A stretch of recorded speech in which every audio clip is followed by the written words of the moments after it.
Now, I already assumed the new Metroid Dread trailer would be hype, but not that much hype. My god, for being less than 2 minutes long, there is so much packed into this trailer, from the evil Chozo, new Aeon abilities, and Kraid is back, baby! It's been too long, my thick fiend. So, let's bust out the analysis machine to see what this trailer is chock full of.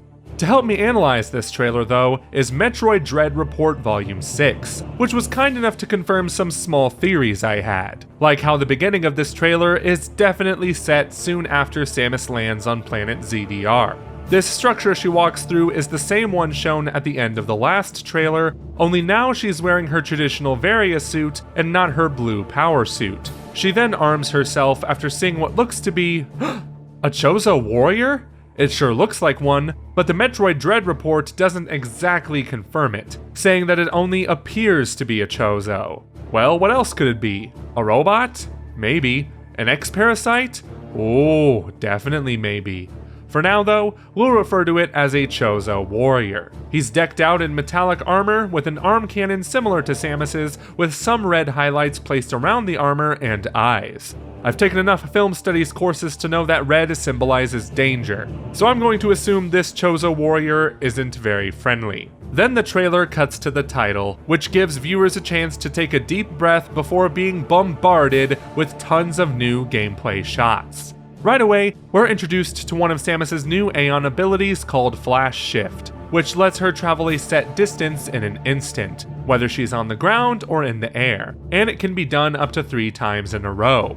Speedrunners will undoubtedly have a good time with this, but as demonstrated here, it can be applied to combat. This enemy also looks like something Chozo related, but I doubt it's an actual Chozo in spite of a similar beak and armor. I suspect it's a Chozo robot of sorts, a Chozo bot, if you will. Strangely enough, the pulse radar was shown off in the Dread report, but not the trailer itself. Well, this is a returning Aeon ability from Samus Returns that scans the areas around you to pinpoint breakable blocks. But back to the trailer, as it cuts to the evil Chozo from the beginning, shooting Samus with its arm cannon. Ah, so that's what happened to the structure in the last trailer. Makes sense. As he jumps towards Samus, the trailer cuts to another enemy lunging towards her. Kraid. Yes. After not appearing in any Metroid game for 17 years, he is finally returning in Metroid Dread. Here he is trapped in restraints and tries to eat Samus, but like a friggin' champ, she just stands there and readies her arm cannon for battle. That'll have to wait though, because now she's underwater, and she's shooting a whale-like creature that appears to damage whatever's underneath it. I assume this will be the area where Samus acquires the gravity suit. We get a brief shot after this of the spin boost shown off in the last Dread report, and then the ice missiles are revealed. These will come in handy against the Metroids that are definitely extinct. However, what's interesting about this shot is the setting. It looks like a palace of sorts, and judging by the number of energy tanks Samus has, empty ones at that, it might be during the midpoint of the game or later. Seems like a place where an important Chozo leader would reside. The next 2 shots demonstrate another tool, the cross bomb. Used in Morph Ball mode, this bomb explodes in 4 directions when multiple obstacles need to be destroyed at once. But would you look at that?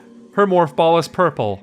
More on that later, as we cut back to the fight with Samus and the Chozo warrior, who is not impressed with Samus's plasma beam, so he tries to get a punch in on her, which she deflects with ease. Back to more gameplay, as we see the grapple beam in action, first doing what we expect by swinging across gaps. But now it can attach to the magnetic walls usually reserved for the spider magnet. And like in Samus Returns, it can also be used to pull structures and destroy rubble. The next shot shows Samus in a dark room, greeted by robotic heads and their red eyes. Something tells me if Metroid Dread was on Wii, you'd have to shoot these robots in a certain order, am I right? Speaking of the Prime games, the Seeker missile seems to make a return here, only now it's called the Storm missile. Using free aim, you can lock onto 5 targets at a time and hit them with 3 missiles each. This will be used for puzzle solving, but it'll also deal devastating damage to enemies, especially if you fire all 15 missiles at one. RIP. It appears you'll get this power-up later in the game, as the previously mentioned palace is shown right here, with the robotic turret being bombarded by the Storm missile. What secrets lie in this palace? We don't have time to find out because Samus just shot a super missile at the Chozo warrior and all it left was a scratch. He angrily grabs her by the neck, only for us to move to the next shot where another type of Chozo warrior appears from some rubble. Samus fights it using her Spazer plasma beam, but it doesn't seem to affect it at all. It's unclear if this is an actual Chozo or some kind of robot, though I'm willing to bet the latter, since it doesn't look exactly like a Chozo.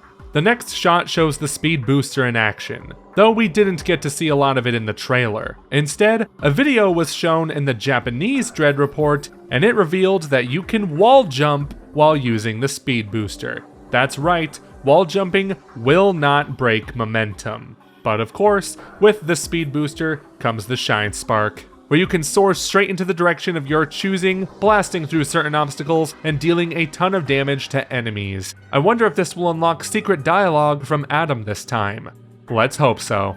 Another returning item is the screw attack, but before we get to that, we notice here that Samus is wearing her gravity suit. It's not exactly confirmed to be the gravity suit, but given that the suit has always been purple, this has to be it. We can also see a new icon on her HUD, which I suspect are the power bombs, which we haven't seen in action yet. And judging by the items and energy tanks she has equipped, this might be a much later part in the game, nearing the end. It looks like a docking bay of sorts, with two ships in the background. I'm getting Attack of the Clones vibes here. Anyone else? Then we get to see the screw attack in action, and it looks wicked cool, allowing Samus to destroy obstacles and attack enemies, like these two Chozo looking ones here. Cutting back to the fight, the Chozo warrior looks ready to finally end Samus with its arm cannon, but not until we get another look at Kraid in all his HD glory, with Samus running towards him, probably on her way to shoot him in the mouth with super missiles. The next shot shows her in her gravity suit attacking a creature in some kind of laboratory.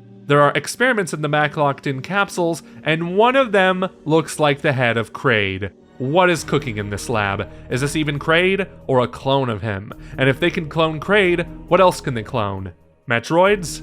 I wouldn't be surprised. However, this last shot is peculiar, as Samus is fighting something that looks like black goop covered in Chozo armor. This black goop could be one of three things: a new threat, venom, or an X-parasite. We saw them turn humans into purple goop zombies in Metroid Fusion. It only makes sense they would turn Chozo, or at least Chozo armor, into something similar. The trailer closes with the Chozo warrior saying something to Samus in what sounds like a different language. I can't make out at all what it's saying, so I'm just going to assume this is the native Chozo language.